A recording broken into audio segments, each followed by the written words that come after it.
newscast of the African diaspora. I'm your anchor, Ochanda, daily bringing you the top stories from Africa and the Caribbean. Let's take a look at today's news on Wednesday, August 23rd, 2023. We go to Zimbabwe, where voting is taking place for a presidential election. 11 presidential candidates are on the ballot this year. The clear frontrunners are Emmerson Mnangagwa, aka the Crocodile, and running in second is Nelson Chamisa, who challenged Mnangagwa back in 2018 and now leads a new party. Mnangagwa, aka the Crocodile, has fought to liberate the country from the British colonial government, which imprisoned him for 10 years.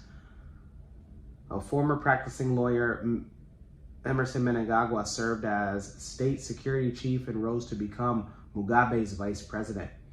Mr. Chamisa is 45 years old and was a youth leader in his previous party. The polls have been open and extended. They were originally set for 7 a.m. to 7 p.m., but have extended until Thursday. And the paper ballots that voters have been casted are expected to be counted the same day tomorrow. If no presidential candidate receives more than 50% of the vote, the top two will lead to a runoff in October. The results of the elections must be announced within 5 days of voting. So what are some of the biggest issues that the presidential candidates have been campaigning? Well, the economy, for one. Inflation remains persistent. It rose to 176% back in June and is now a little bit more than 100%. Economics estimate that around 90% of working people do not have a formal employment and make money with odd jobs. Also, what's at stake is the outcome of the election, and how it unfolds will affect Zimbabwe's efforts to restore its economy and the way it positions itself towards the rest of the world. The West has for years been demanding for elections for Zimbabwe as a prerequisite for lifting sanctions and winning investments that could help the country overcome its economic woes, including a $18 billion worth of debt. Many domestic and international experts say that the election should have many election observers. Mnangagwa in recent months had been stating for the West to stay out and not to meddle in his country's elections.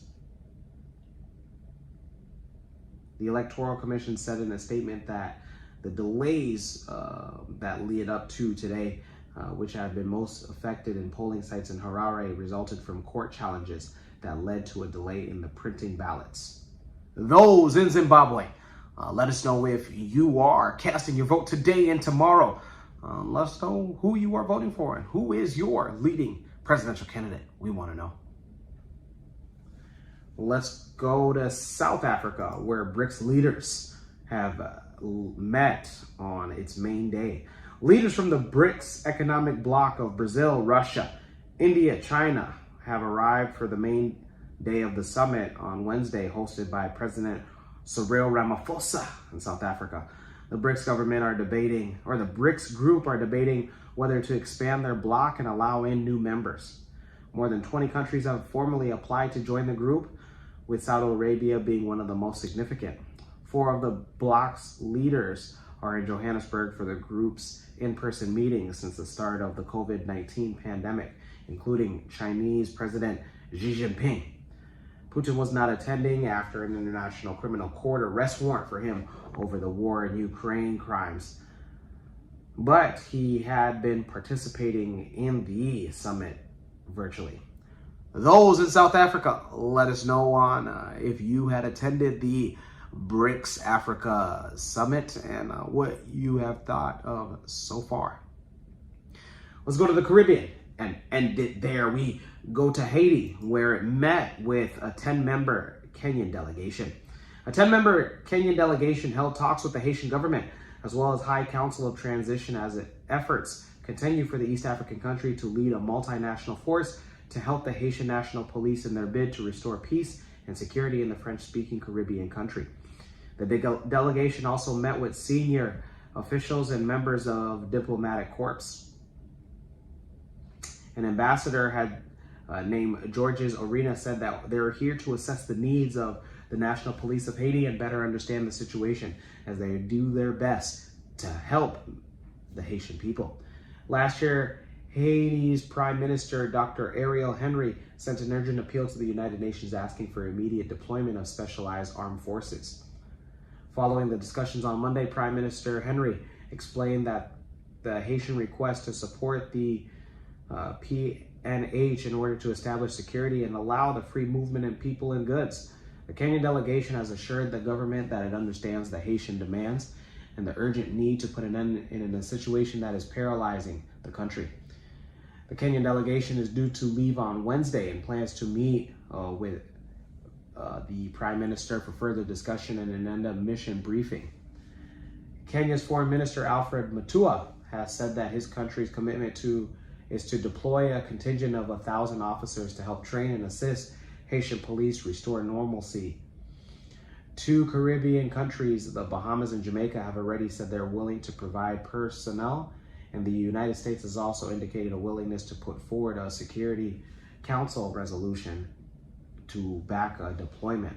Last week, the United Nations Secretary General Antonio Gutierrez urged the Security Council to ensure that a multinational police deployment force is sent to Haiti to restore peace and security in the country.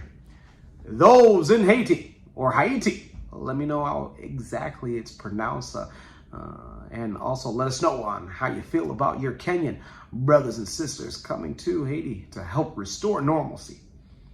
When we come back, we'll have today's African proverb of the day. Don't go anywhere. What's going on? MC Cadero, the #1 MC in the game. And I'm here at a wedding that I was booked for. You can also book me for not only your weddings, birthday parties, baby showers, graduation parties, all the above and everything in between. Visit www.mccadero.com. Looking forward to seeing you.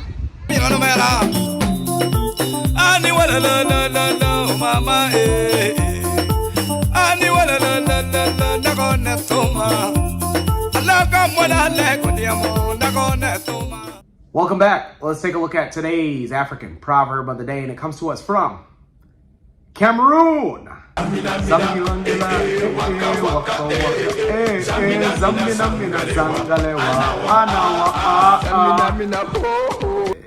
One of my favorite songs, man. Yeah, big up to Cameroon. And it reads, better little than too little. Once again, better little than too little. Cameroonian proverb. Absolutely. I interpret this as, when it comes to like finances, those of you that think that you'll never have enough or you'll never be able to, attain the things that you want because of the little money that you might be making now. Remember, in order to cook a pie, you have to start with the crumbs, build your crumbs, and then you can collect your crumbs, and then you can build your pie. I heard that from somebody. It was those words that allowed me to really have things in perspective, to, make things that are really complex simple. That person just kept it simple. Let me know your interpretation of today's African proverb of the day, as well as your thoughts, views, questions, comments, and concerns on the top stories. Don't forget to hit that like button. Make it your best friend. For Kush News on Kush Convos TV, I'm Ochanda. We'll see you soon.